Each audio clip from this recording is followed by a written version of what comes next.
What is up, guys? Thank you for stopping by the video. Just trying to make this one for anybody still trying to get their 4K damage badges, their 20 kill badges in Apex Season 6. It's a tough one. Honestly, things are just getting sweatier and sweatier. And so I just want to give you guys my tips and tricks on getting high kill games and the best way to ensure that eventually you guys will end up getting one. It is kind of RNG, to be honest. It does take a few things happening in the lobby to get one, but hopefully these tips and everything will help you guys out in the future, and you guys can be rocking those 4Ks and those 20 kill badges in your lobbies, establishing fear among those other 57 players. So let's get to it. Alright guys, so first step is going to be landing. Landing, I would recommend finding some place that you're very comfortable with, that has good rotations and has decent loot. If you guys are struggling to stay alive off your drops, don't land hot zone. You really don't need to land hot zone to get a 20 bomb, to be honest. Most of the time, if you land on a place with just a couple squads, one or two, and you're able to pick up some kills out of there, that'll be plenty. If you're landing hot zone with a bunch of teams, you're most likely not going to come out of there with all the kills, and you're going to have little loot because you had to share, and most likely you're going to end up just dying unless you get lucky. So here I land on these bins. I know that they have usually decent loot, so I grab a gun here, and those guys to my left. If I didn't get loot, I could just back up to my teammate, so it's a pretty safe place to land. I see the purple R in the middle, so I want to make a play for it. I know there's just only one on the other side, and I don't think that he's going to be able to beam me out of full purple with whatever he landed on. So I throw the grenade, just kind of set him back a little bit, gives me time to push up to him, and me and my teammate are going to start taking this fight. I smoke off the top to just cut off the sight lines for the guys up top, and we get one easy knock. Which gives us kind of the advantage for the fight and makes everything else pretty easy. The rest of it's just pretty much just clean up. So as you see, we come out with one kill. That's pretty nice. For this, I wasn't really thinking anything for a 20 bomb, trying to get this one. I figured it would be kind of more of a regular game. But we do get third party here almost immediately, which kind of sucks because one of our teammates went down really quickly, and it just becomes into a 2v3. So for now, I know I'm going to have to at least get 1v1. So I make sure I see that guy by himself, and I smoke him off to get my 1v1 over here without his teammates jumping back on me or shooting me from behind. He was looting, so it turned out pretty easy.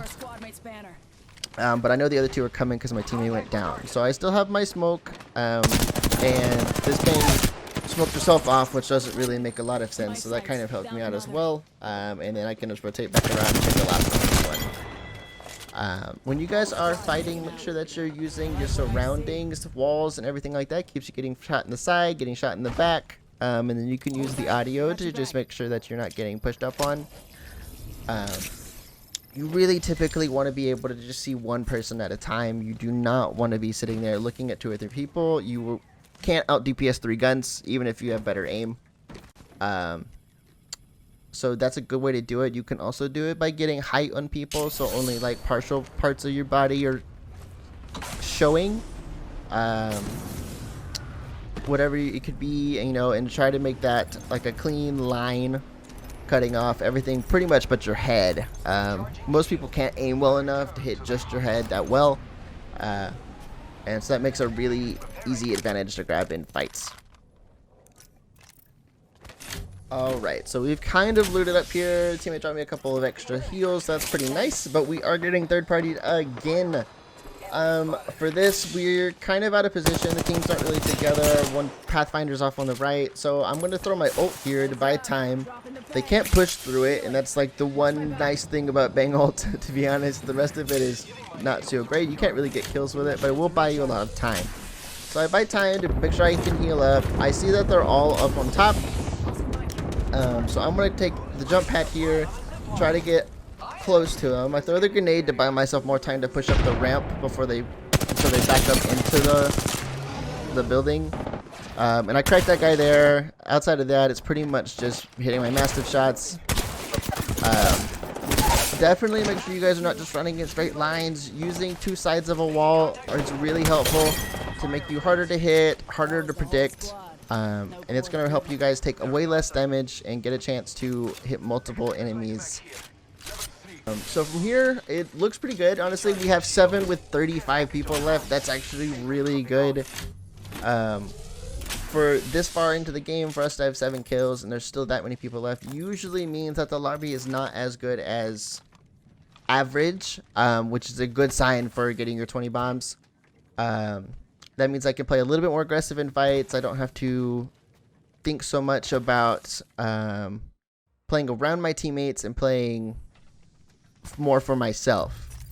So luckily, we can grab some more stuff out here, grab a few more heals, and we're going to start rotating. When you guys are thinking about your rotations, make sure that you're rotating to the chokes, not to the places people land.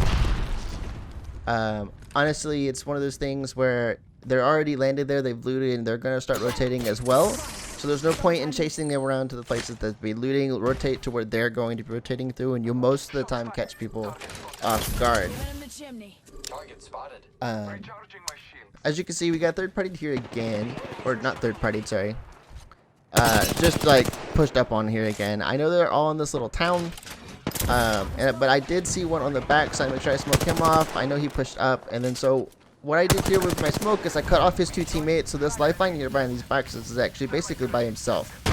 Outside of those guys pushing out of the smoke into the open where I have the high ground and can shoot them, she's basically by herself. She does get a chance to retreat, but now they're all like kind of captive inside this building here where you see my 2 other teammates are circling around.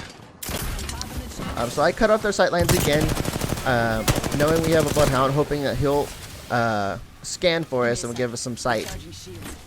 He does eventually do it. Yeah, there we are. And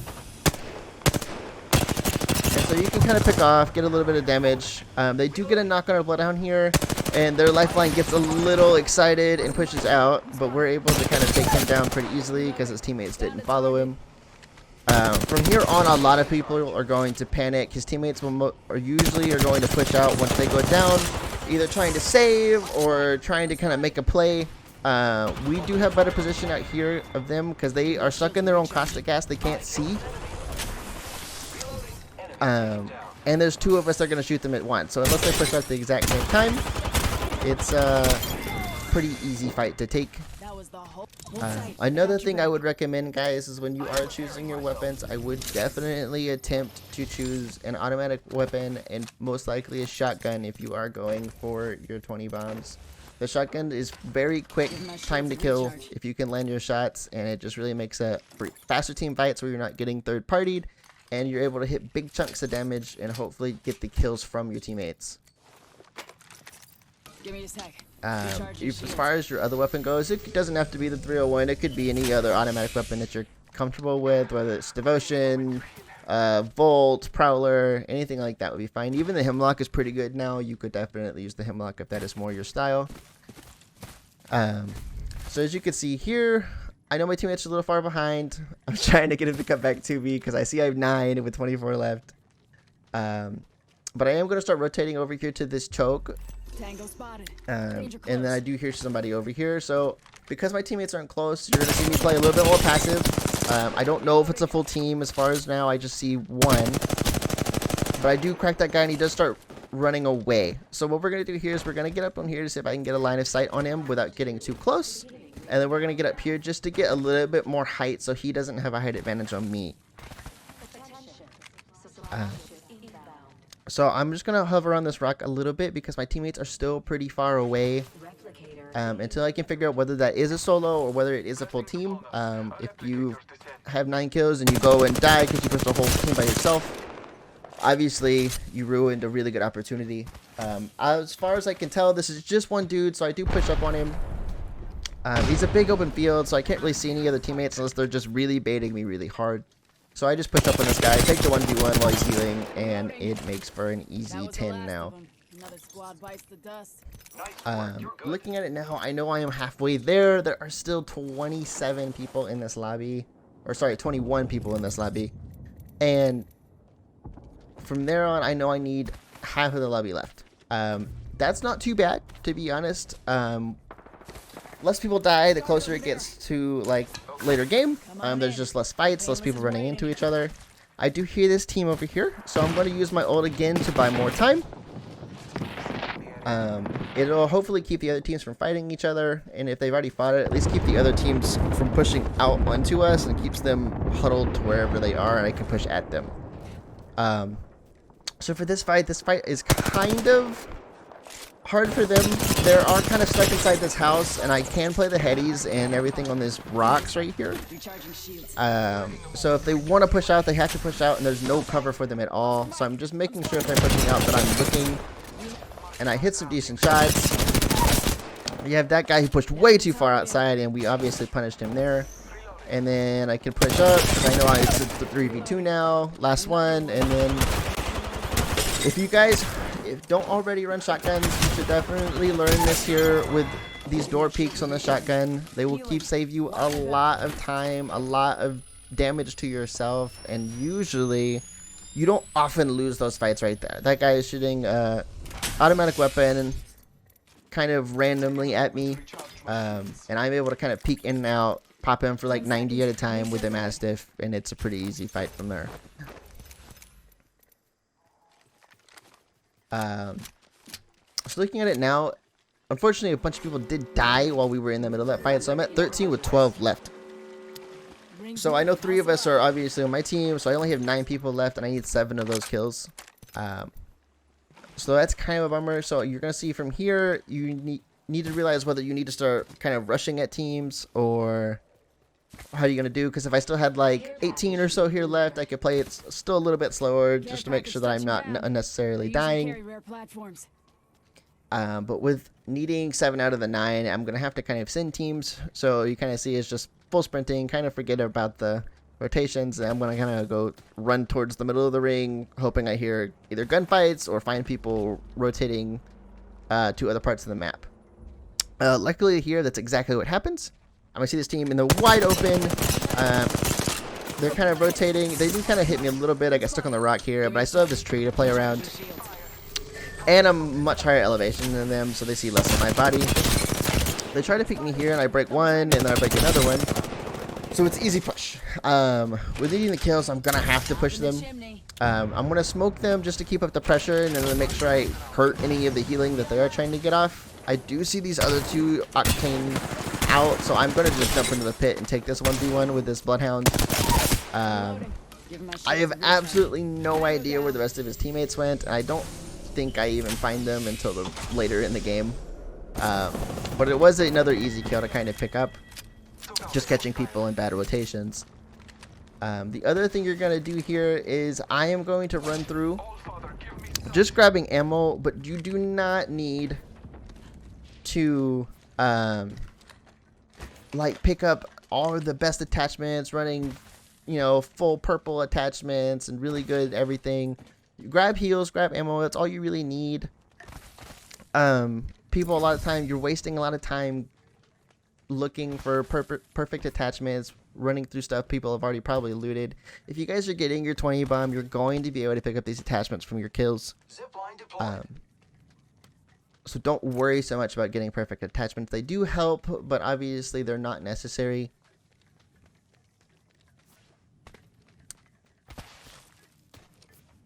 And so here you kind of start just looking for footsteps, to be honest. I find one guy here. I don't know if it's a whole team, so you see me playing cautiously once again. And really taking these fights is all about information gathering. Can I take this 1v1? I'm comfortable taking 1v1s. Find out if you're not so comfortable taking 1v1s, you can still take a more relaxed position. Pick a gun that can keep some distance, like a Hemlock, a 301, even like a G7 Scout would kind of do the trick. And then once you gain an advantage, then you can push and finish off your kills. That's pretty basic, but it's just a decent reminder for anybody that kind of forgets about it when they get into the game. For here, that guy did have teammates. He was just somehow by himself, so that kind of turned out well for me. I did crack this other teammate here, and I'm just going to hold. I know he has to cross or he can sit behind that bin, but I saw his other teammate far, so I know he has no backup. As I try to jump over that fence, but kind of get shoved into by the rock there.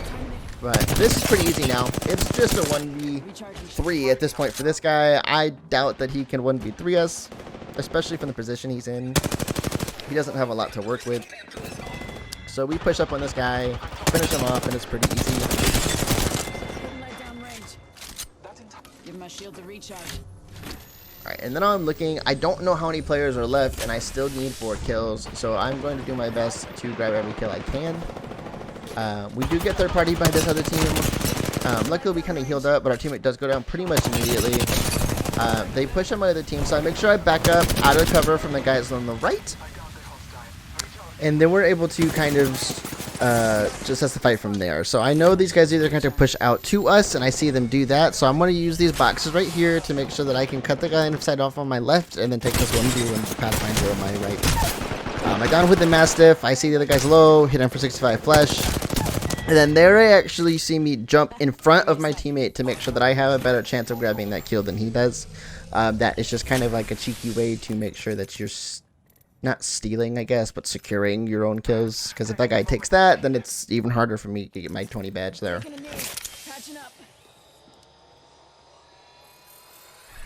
So from here on out, I know I'm going to have to kill the last 2 guys. So I'm going to have to make sure I play aggressively. I'm going to have to use techniques to make sure my teammate doesn't steal my kills. Obviously, he gets in a fight with these guys, so I push to back him up and make sure I get the kills. I cracked that guy pretty hard, but between the grenade and the Volt, it's kind of hard for me to push out, and we're in this little trap. So I'm going to have to figure out a way to move out of these. We're obviously in the worst position, so I'm going to heal up. I'm thinking of the ways that I can push out of here with taking minimum damage without getting lit up by these guys just staring at the hole. So I go ahead and ult, and I smoke off the right side, wanting to push up to my left. I am pushing into my own ult, but here's the deal with that is that if they are up here in a position to shoot me, they're going to be stunned and they're going to be damaged as well.